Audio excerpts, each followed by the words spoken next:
అనుదినమన్న శ్రోతలకు మన ప్రభువును రక్షకుడై ఉన్న యేసుక్రీస్తు సరిసాటి లేని మహా గొప్ప పరిశుద్ధమైన నామమునందు శుభములు.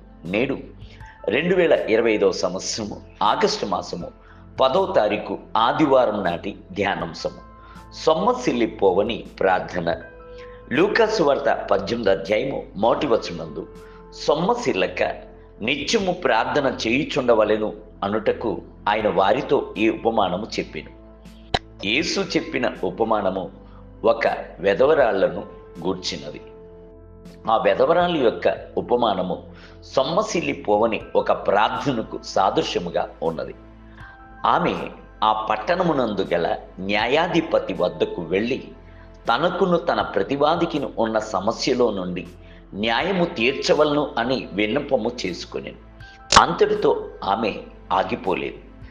తరచుగా న్యాయాధిపతి వద్దకు వెళ్ళి జ్ఞాపకము చేయుచూనే ఉండేది. న్యాయాధిపతికి ఆ సంగతి విసిగించున్నట్లు ఉండేది.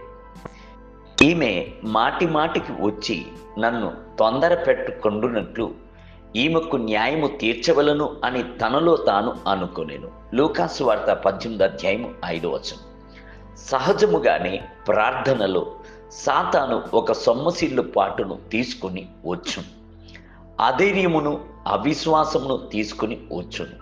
అలాగైతే ఒక విధవరాల యొక్క హృదయం నందు ఎంతటి సొమ్మసిల్లు పాటును తీసుకుని వచ్చి ఉండవచ్చును. స్త్రీలు అంటేనే బలహీనమైన ఘటములవి తలంచుచున్నప్పుడు ఒక విధవరాళ్ళు ఎంతటి బలహీనమైన ఘటముగా ఉండి ఉండవచ్చును. అయినను ఆమె హృదయమునందు ఒక స్థిరమైన విశ్వాసము ఉండేను. ఆమె రవంతు కూడాను సొమ్మసిల్లిపోనిదై ఉండెను. సొమ్మసిల్లిన వారికి బలమిచ్చువాడు ఆయనే, శక్తిహీనులకు బలాభివృద్ధి కలుగజేయువాడు ఆయనే అను ప్రభు యొక్క వాగ్దానమును ఆమె స్వతంత్రించుకొనెను అని నేను తలంచుచున్నాను. యెషయా గ్రంథం 40వ అధ్యాయం 29వ వచనం. సొమ్మసిల్లు పాటు ఆత్మను మార్చగలిగినది ఉత్సాహభరితమైన ఆత్మ. అందుచేత దావీదు కూడాను ఉత్సాహభరితమైన ఆత్మను నా యందు కలుగజేసి నన్ను దృఢపరచుము అని గోజాడెను. 51వ కీర్తన 12వ వచనం. ఆత్మీయ జీవితమునకు ప్రార్థన ప్రాధాన్యమైనది.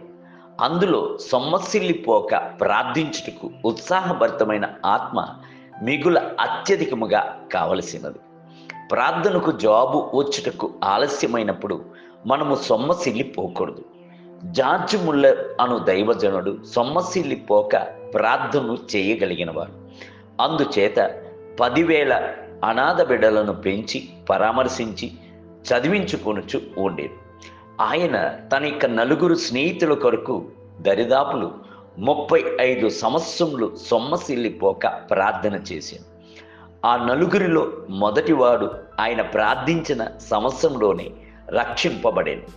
2వ వ్యక్తి 5వ సంవత్సరం నందును, 3వ వ్యక్తి 10వ సంవత్సరం నందును అలా ఒక్కొక్కరిగా రక్షింపబడి, ఆ 4వ స్నేహితుడైతే ఆయన మరణించి సమాధి చేయుచున్న సమయంలో, అయ్యా, ఇక మీదట నా కొరకు ఎవరు ప్రార్థించనై ఉన్నారు, ఇక మీదట రక్షింపబడక నేను పాపిగా ఉండకూడదు అని చెప్పి తన యొక్క జీవితమును యేసునకు సమర్పించుకునేను. దేవుని బిడ్డలారా, మీ యొక్క ప్రార్థనకు నిశ్చయముగా ప్రభు జవాబిచ్చును. ఆలస్యమైనను దాని కొరకు కనిపెట్టుకుని ఉండుడి. నేటి ధ్యానమునకై దేవుడు తాను ఏర్పరచుకున్న వారు దివారాత్రములు తన్ను గూర్చి మొరపెట్టుకొనుచుండగా వారి విషయమే కదా ఆయన దీర్ఘశాంతము చూపి వారికి న్యాయము తీర్చడా. లూకాసు వార్త 18వ అధ్యాయము 7 మరియు 8 వచనములు. నేటి వేద పఠనము ఉదయము కీర్తనల గ్రంథము 79 మరియు 80 అధ్యాయము.